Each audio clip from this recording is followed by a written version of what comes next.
नमस्कार, मैं हूं जल्पा क्षत्रिय और आप देख रहे हो बात राजस्थान की। नजर करते हैं सबसे पहले हेडलाइंस पर। राज्य विधानसभा का सत्र 9 सितंबर से शुरू होगा। इस सत्र में सरकार 11 से 12 बिल लाएगी।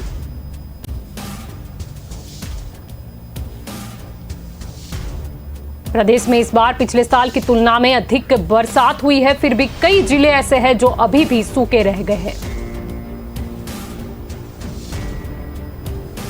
पूर्व मुख्यमंत्री वसुंधरा राजे ने पिछले दिनों हाड़ौती इलाका का दौरा करके नुकसान का जायजा लिया था। इस पर प्रतिक्रिया भी सामने आई है। प्रदेश की गहलोत सरकार जल्द ही मंत्रिमंडल फेरबदल करेगी। आलाकमान ने फेरबदल या विस्तार का फैसला पूरी तरह गहलोत पर छोड़ दिया है। हाईकोर्ट ने वैवाहिक विवादों को रोकने के लिए विदेशों की तर्ज पर शादी से पहले प्रीनेचुरल एग्रीमेंट लागू करवाने के लिए दायर पीआईएल में दखल देने से इनकार कर दिया।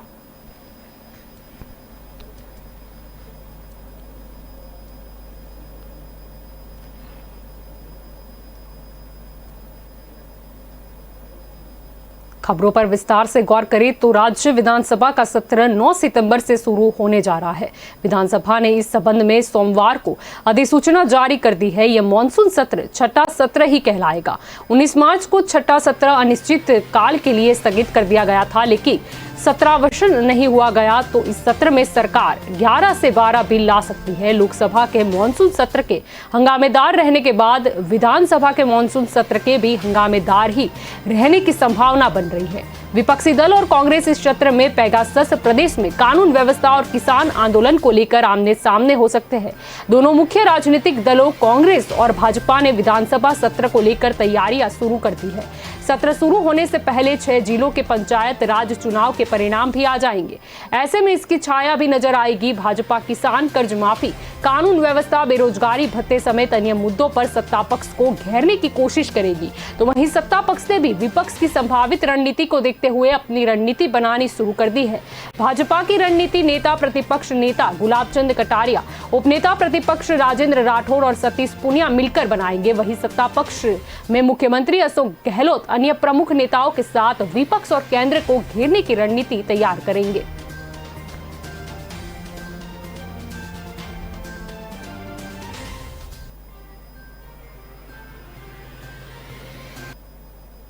प्रदेश में इस बार पिछले साल की तुलना में अधिक बरसात हुई है, फिर भी कई जिले ऐसे हैं जो अभी भी सूखे रह गए हैं। पूरे प्रदेश में आमतौर पर 1 जून से 16 अगस्त तक 357.7 मिमी बरसात होती है, लेकिन इस बार 358.21 मिमी बरसात हुई है, जो 0.1% अधिक है। लेकिन अभी भी प्रदेश के 11 जिले में सूखे की स्थिति बनी हुई है। जल संसाधन विभाग से प्राप्त आंकड़ों के मुताबिक इस बार प्रदेश में 4 जिलों में सामान्य की तुलना में 60% बरसात अधिक हुई है, जबकि 4 जिले ऐसे हैं कि जहां बरसात 20 से 59% अधिक हुई है। गत वर्ष केवल 1 जिले में इतनी बरसात हुई थी। प्रदेश के 14 जिलों में सामान्य से 19% अधिक से 19% कम तक बरसात दर्ज हुई है। गत वर्ष ऐसे जिलों की संख्या 15 थी। पूर्वी राजस्थान में इस बार मानसून में जमकर बारिश हुई है, लेकिन पश्चिमी राजस्थान के कई जिले के बरसात के लिए तरस रहे हैं। नतीजा आधे राज्य में बाढ़ तो आधे राज्य में सूखे की स्थिति बनी हुई है। पश्चिमी राजस्थान के जोधपुर बीकानेर संभाग में बेहद कम बारिश दर्ज हुई है। वहीं कोटा सहित पूर्वी राजस्थान में मानसून बेरहम रहा है, तो मौसम की इस बार का असर अब फसलों पर पड़ने की पूरी संभावना है, क्योंकि पानी की अधिकता या कमी दोनों ही फसलों के लिए नुकसान कारक है।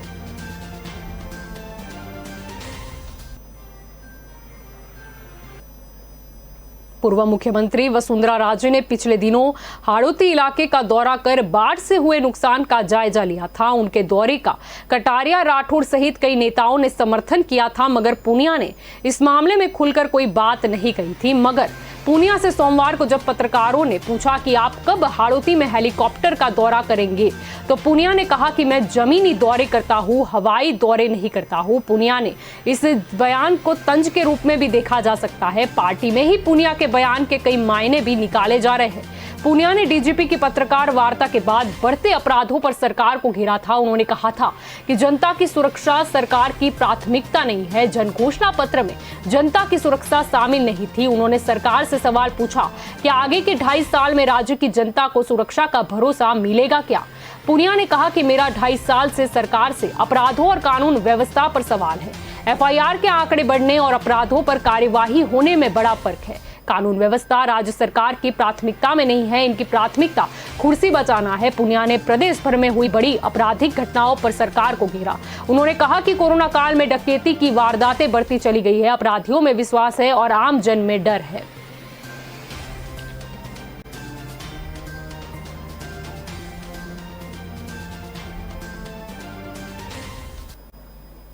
प्रदेश की गहलोत सरकार जल्द ही मंत्रिमंडल फेरबदल कर सकती है। मुख्यमंत्री अशोक गहलोत के नजदीकी लोगों ने इस बात के संकेत दिए हैं कि प्रदेश में सियासी बयानबाजी शांत हो गई है। अब गहलोत किसी भी वक्त मंत्रिमंडल फेरबदल का ऐलान कर सकते हैं। जानकार सूत्रों का कहना है कि इसके लिए गहलोत की दिल्ली में आला कमान से बातचीत भी हो चुकी है। आला कमान ने फेरबदल या विस्तार का फैसला पूरी तरह गहलोत पर छोड़ दिया है। सूत्रों का कहना है कि सितंबर में विधानसभा सत्र शुरू होने के पहले सरकार अपने मंत्रिमंडल का चेहरा बदलेगी। फिलहाल मंत्रिमंडल में 9 लोगों के लिए वैकेंसी है। कांग्रेस के कुल 106 विधायक है, इसमें से 19 मंत्री है। एक मंत्री सहयोगी आरएलडी से है। इन शेष बचे विधायकों में से 45 ऐसे हैं जो पहली बार निर्वाचित होकर आए हैं। इनकी मंत्रिमंडल में शामिल होने की संभावना नहीं है। 2 बार निर्वाचित हुए 27 विधायकों में से 11 फिलहाल सरकार में मंत्री है। इनके अलावा महेश जोशी मुख्य सचेतक तथा महेंद्र चौधरी उप मुख्य सचेतक है। उपनेता प्रतिपक्ष राजेंद्र राठौड़ ने कांग्रेस विधायक हेमाराम चौधरी के सदन से सदस्यता के त्याग पत्र के मामले में आगामी विधानसभा सत्र शुरू होने से पहले इस मामले के निर्णय लिए जाने की मांग की है। राठौड़ ने पत्र में कहा था कि 15वीं विधानसभा का 7वां सत्र 9 सितंबर से आहूत हो रहा है, लेकिन हेमाराम चौधरी द्वारा भेजे गए त्याग पत्र के संबंध में आज 90 दिन बाद भी विधानसभा अध्यक्ष द्वारा किसी प्रकार का निर्णय नहीं लिया गया।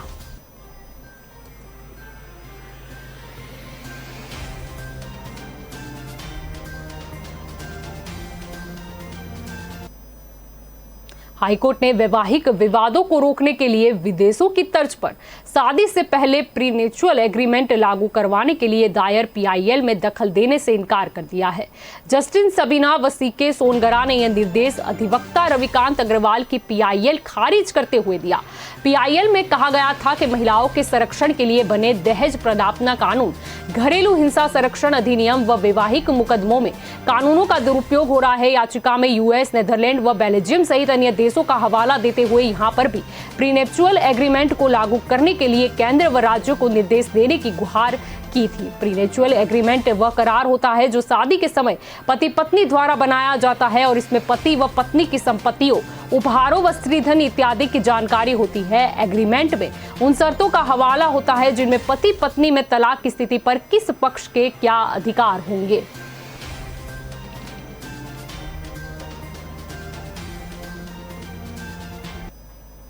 वक्त हो चला है एक ब्रेक का, लेंगे एक ब्रेक।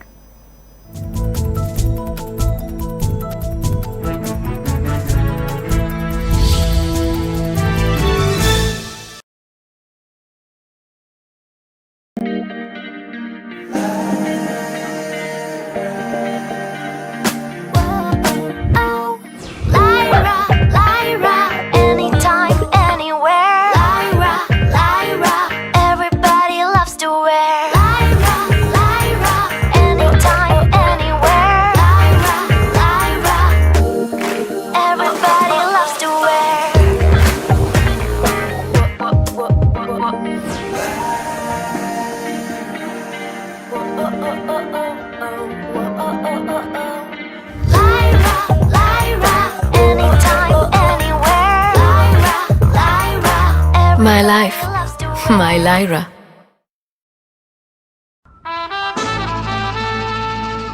के रेडियो माहिती, मनोरंजन और मस्ती का ट्रायो।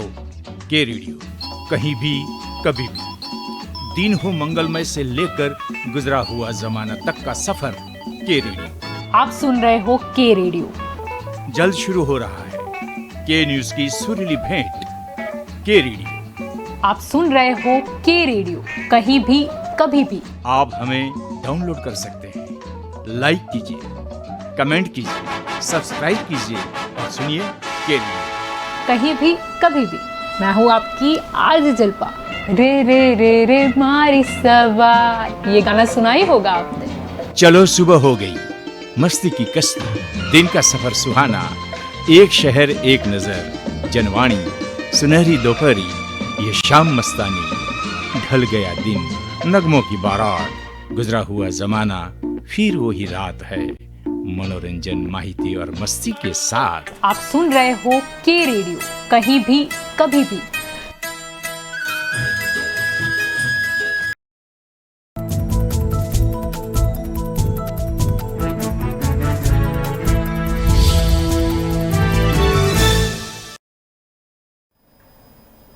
Welcome back. आगे खबरों पर गौर करें तो राजस्थान यूनिवर्सिटी के बाद अब प्रदेश के सरकारी कॉलेजों में एडमिशन प्रक्रिया शुरू हो रही है। बुधवार से यूजी फर्स्ट ईयर में एडमिशन के लिए फॉर्म भरे जाएंगे।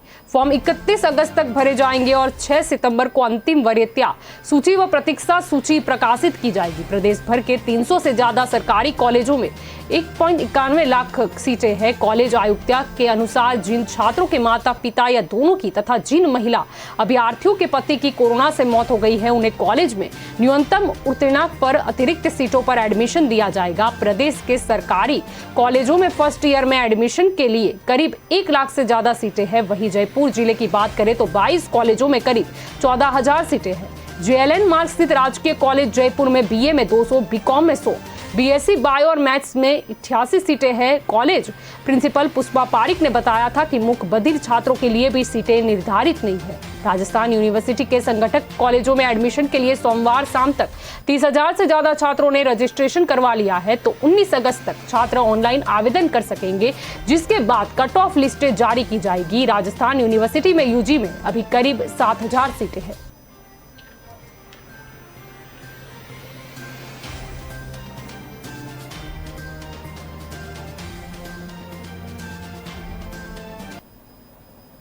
प्रदेश में जल जीवन मिशन में अब तक ग्रामीण क्षेत्र में 9 लाख घरों में नल कलेक्शन हो गए हैं। प्रदेश के 43,323 गांव और ढाणियों में 1,31,32,000 से ज्यादा परिवारों में से 20,74,000 से अधिक परिवारों को नल कलेक्शन से पेयजल मिल रहा है। राज्य के 43,323 गांवों में से अब तक 43,204 में VWSC का गठन करते हुए 99.72% उपलब्धि हासिल की गई है। मिशन की मॉनिटरिंग जलदाय विभाग के अतिरिक्त मुख्य सचिव सुधांशु पंत कर रहे हैं। जल जीवन मिशन की प्रगति को लेकर जलदाय मंत्री BD कल्ला ने सोमवार को आंकड़े जारी किए हैं। ग्रामीण क्षेत्रों में हर घर नल कनेक्शन की संख्या 11,74,131 थी। मिशन के बाद मौजूदा सरकार ने 9,622 परिवार को नल कनेक्शन दिए हैं और अब तक 635 गांव तथा 67 ग्राम पंचायतों के सभी घरों में हर घर नल कनेक्शन हो गया है।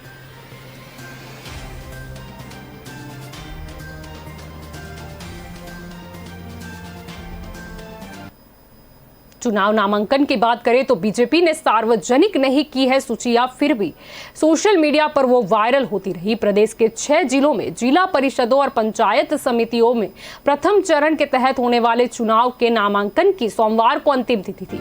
बीजेपी ने नामांकन के अंतिम दिन तक प्रत्याशियों की सूची सार्वजनिक नहीं की। उधर बीजेपी प्रदेशाध्यक्ष सतीश पूनिया ने कहा कि हमने पूर्वी राजस्थान सहित कई जगह सिंबल नहीं दिए हैं और ये चुनावी रणनीति का हिस्सा है। प्रत्याशियों को देर रात और सोमवार अल सुबह सूचना देकर नामांकन भराने का काम शुरू कर दिया गया, मगर प्रत्याशियों की सूची सोशल मीडिया के जरिए सामने आई। भाजपा ने रविवार देर रात संबंधित जिला प्रभारी और अध्यक्षों को प्रत्याशियों की सूची मेल कर दी थी। जिला प्रभारियों ने पंचायत समिति प्रभारियों के जरिए संबंधित प्रत्याशियों को उसकी सूचना भी दे दी।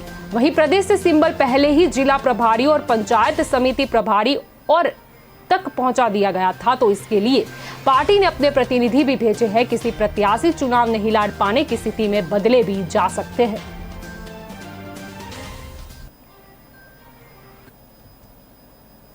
आगे बात करें तो राज्य सरकार ने 3 साल बाद तृतीय श्रेणी शिक्षकों के तबादलों की खिड़की खोल दी है।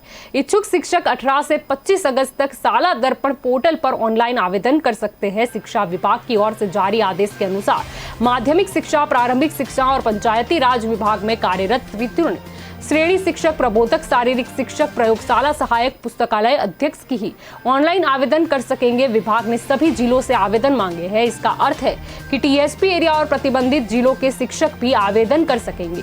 शिक्षा मंत्री गोविंद सिंह डोटासरा ने कहा कि कई जरूरतमंद और पीड़ित वर्षों से दूसरे जिलों में बैठे हैं। आवेदन आने के बाद देखेंगे कि कितने आवेदन आए, रिक्त पदों की स्थिति क्या है, इसका अध्ययन कर एक गाइडलाइन भी तैयार की जाएगी। सरकार ने तबादलों की छूट की अवधि भी 15 सितंबर तक बढ़ा दी है। इससे पहले से 14 जुलाई से 14 अगस्त तक तबादलों की प्रतिबंध हटाया गया है। इससे पहले भाजपा सरकार ने अगस्त-सितंबर 2018 में तृतीय श्रेणी शिक्षकों के तबादले किए गए थे। तब करीब 35,000 शिक्षकों ने इधर उधर से एडजस्टमेंट किया था। शिक्षा विभाग के कर्मचारी कार्यालय समय में अब सोशल मीडिया का इस्तेमाल सिर्फ लंच के समय कर सकेंगे। डोटासरा ने दरअसल सोमवार को शिक्षा संकुल में स्थित विभाग के कार्यालयों की औचक निरीक्षण किया। इस दौरान कुछ कर्मचारी सोशल मीडिया पर व्यस्त थे। इससे नाराज डोटासरा ने ऑफिस समय में तुरंत रोक के निर्देश भी दे दिए।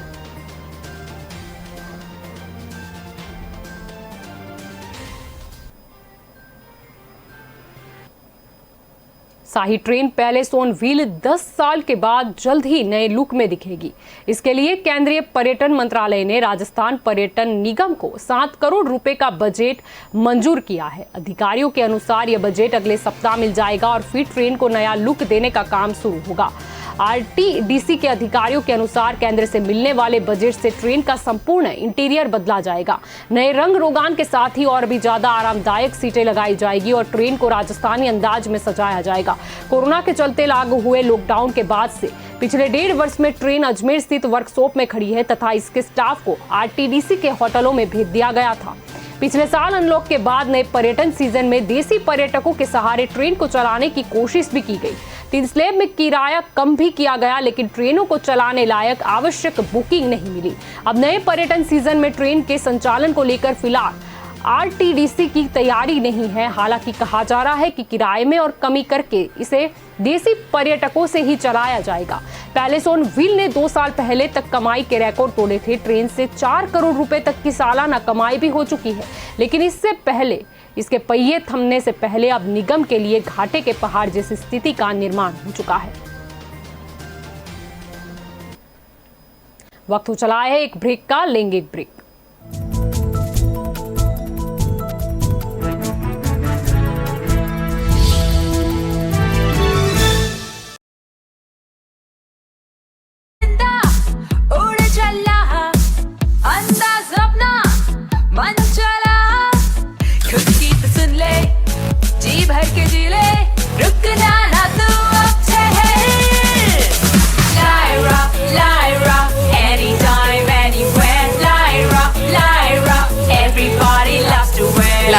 Anytime, anywhere.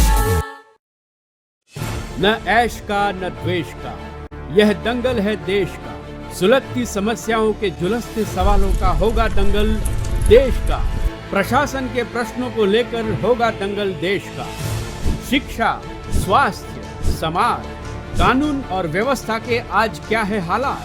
सोमवार से शुक्रवार रोज रात 8 बजे जलपा क्षत्रिय के साथ दंगल देश का। के रेडियो माहिती, मनोरंजन और मस्ती का ट्रायो। के रेडियो कहीं भी कभी भी, दिन हो मंगलमय से लेकर गुजरा हुआ जमाना तक का सफर। के रेडियो आप सुन रहे हो के रेडियो। जल्द शुरू हो रहा है के न्यूज की सुरीली भेंट।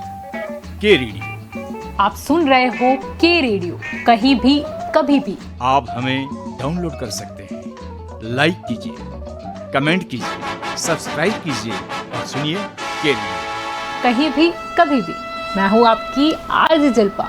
रे रे रे रे मारी सवार, ये गाना सुना ही होगा आपने। चलो सुबह हो गई, मस्ती की कश्ती, दिन का सफर सुहाना, एक शहर एक नजर, जनवाणी, सुनहरी दोपहरी, ये शाम मस्तानी, ढल गया दिन, नगमों की बारात, गुजरा हुआ जमाना, फिर वही रात है, मनोरंजन, माहिती और मस्ती के साथ। आप सुन रहे हो के रेडियो, कहीं भी कभी भी।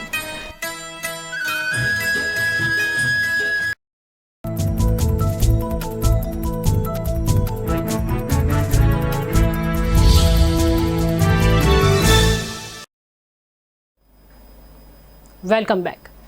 आगे गौर करें तो विधानसभा का मॉनसून सत्र 9 सितंबर से शुरू हो रहा है, तब बेरोजगारी इस सत्र में विपक्ष के लिए बड़ा मुद्दा होगा। हाल ही में जारी की गई centre for monitoring Indian economy की रिपोर्ट में बताया गया कि राजस्थान में बेरोजगारी दर 26% से ज्यादा रहा है।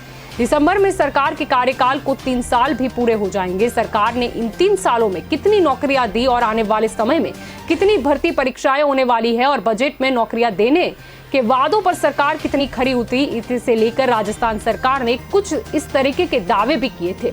अब तक प्रदेश की अशोक गहलोत सरकार ने 88,000 से अधिक पदों पर नियुक्तियां प्रदान की है।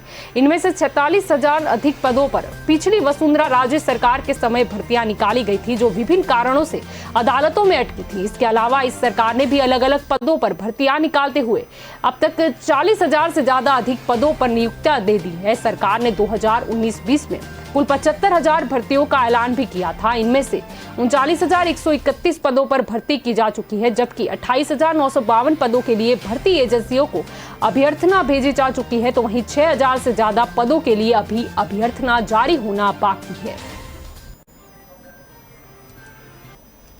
आगे खबरों पर गौर करें तो अजमेर विकास प्राधिकरण ने master development plan Ajmer region 2013 से 2033 तक के तहत अधिसूचित नगरीय क्षेत्र सीमा में जोन 2 के जोनल डेवलपमेंट प्लान के प्रारूप का जारी कर दिया है। तो आमजन इस पर 5 सितंबर तक आपत्ति दर्ज करवा सकते हैं तथा सुझाव भी दे सकते हैं। प्राधिकरण ने इससे पूर्व फाय सागर जोन का जोनल डेवलपमेंट प्लान भी जारी कर दिया था। इस पर आपत्तियां भी मांगी गई थी। गौरतलब है कि प्रशासन शहरों के संग अभियान के लिए मास्टर प्लान के लिए सेक्टर और जोनल प्लान भी आवश्यक है। इसके लिए सरकार ने नोटिफिकेशन जारी कर मास्टर प्लान की तरह ही जोनल प्लान पर भी आपत्तियां मांगी है। उत्तर में पुष्कर बाईपास रोड, दक्षिण में आना सागर को सम्मिलित करते हुए आना सागर की दक्षिणी सीमा तक, पूर्व में लोहागल रोड एवं पश्चिम में नाग पहाड़ एवं अजमेर मास्टर प्लान की अधिसूचित नगरीय सीमा भी बता दी है। जोनल डेवलपमेंट प्लान को अजमेर विकास प्राधिकरण कार्यालय में कार्य दिवस और कार्यालय समय में ऑक्शन हॉल में देखा जा सकता है। प्राधिकरण सचिव किशोर कुमार के अनुसार इसके अतिरिक्त अजमेर विकास प्राधिकरण अजमेर की वेबसाइट पर भी देखा जा सकता है। लिखित रूप से आपत्ति और सुझाव दिए जा सकते हैं अथवा डाक द्वारा प्राधिकरण कार्यालय में भी भेजा जा सकता है।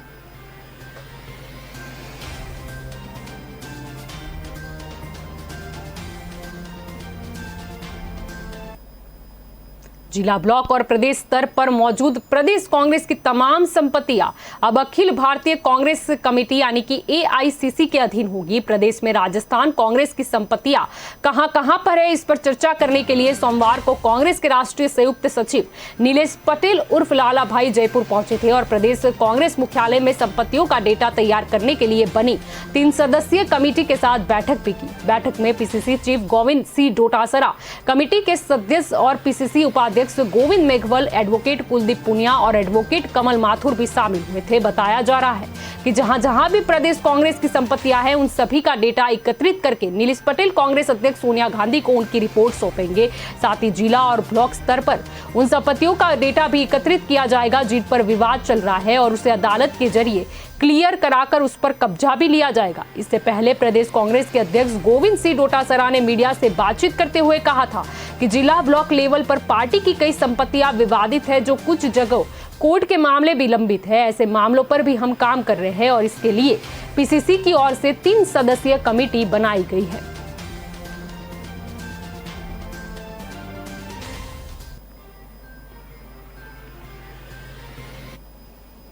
JDA की प्रवर्तन शाखा ने सोमवार को जोन 5 में मोहन नगर पार्क और द्रव्यवती नदी के किनारे JDA स्वामित्व की जमीन से अतिक्रमण हटाया। यहां अवैध रूप से 15 फीट लंबी और 2.5 फीट ऊंची दीवार का निर्माण कर लिया गया था। करीब 37.5 फीट पर कब्जा भी कर लिया गया था। इस अवैध निर्माण को JDA की टीम ने हटाया है। इसी तरह त्रिवेणी पुलिया के पास भी सरकारी जमीन से अवैध कब्जे हटाए गए हैं। साथ में देखिए और भी कार्यवाही हुई है, जैसे कि जोन 12 में सीकर रोड स्थित राधा विहार कॉलोनी में सड़क सीमा से 25 स्थानों से अवैध कब्जे हटाए गए हैं। यहाँ 12 चबूतरे और 11 स्थानों पर लाहे की जालियां लगाकर पेड़ पौधे लगा रखे गए थे। तो पीआरएन उत्तर के महाराणा प्रताप रोड स्थित सूरजनगर विस्तार में भी कार्यवाही करते हुए 10 स्थानों से अतिक्रमण हटाए गए हैं। न्यू सागानेर रोड स्थित असिन नगर और जैन विहार को जोड़ने वाली मुख्य सड़क पर लोहे की एंगल लगाकर रास्ता रोक दिया गया था। ऐसे में स्थानीय लोगों को परेशानी का सामना करना पड़ता था। लोगों का कहना है कि कई बार जेडीए और निगम में शिकायत कर चुके हैं, लेकिन कोई कार्यवाही करने नहीं आ रहा है और लोगों को बेवजह चक्कर काट कर जाना पड़ता है।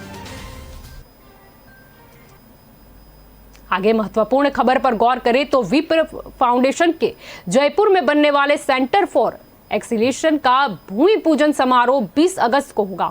मानसरोवर में सिप्रा पथ पर शिक्षा, संस्कार व स्वावलंबन के लिए बनाने वाले भवन की पहली शिला सलेमाबाद पीठ के श्याम शरण देवाचार्य श्रीजी महाराज रखेंगे। इस आयोजन में प्रमुख राजनेता, उच्च प्रशासनिक, पुलिस एवं न्यायिक अधिकारी तथा देश भर से विप्र फाउंडेशन के पदाधिकारी भी शामिल होंगे। 10 करोड़ रुपए की लागत से 47,000 स्क्वायर फुट में लोअर बेसमेंट, अपर बेसमेंट, ग्राउंड के साथ 3 मंजिला भवन में वैदिक शोध, कन्या छात्रावास, कौशल विकास, प्रशासनिक सेवाओं के लिए ट्रेनिंग एवं कोचिंग केंद्र, गेस्ट हाउस व सभागार बनाना प्रस्तावित है। विप्र फाउंडेशन जोन 1 के प्रदेश अध्यक्ष राजेश कन्नल ने बताया था कि भूमि पूजन समारोह की तैयारियों को अंतिम रूप दिया जा रहा है। तैयारियों का जायजा लेने विप्र फाउंडेशन के संस्थापक संयोजक सुशील ओझा कोलकाता से सोमवार को जयपुर भी पहुंचे थे। ओझा व राजेश कन्नल ने पदाधिकारियों के साथ मुलाकात भी की थी। उनके साथ विपा जोन के प्रदेश महामंत्री सतीश शर्मा, योगेश शर्मा, अजय पारिक, नरेश द्रवर्ष, युवा अध्यक्ष प्रवन शर्मा, नटराज, सुनील शर्मा भी मौजूद रहे थे और विप्र फाउंडेशन के राष्ट्रीय अध्यक्ष महावीर प्रसाद शर्मा तथा अन्य अधिकारी भी जयपुर पहुंचे थे। तो खबरों में अभी बस इतना ही। ज्यादा जानकारी के लिए आप जुड़े रहे के न्यूज के साथ। नमस्कार।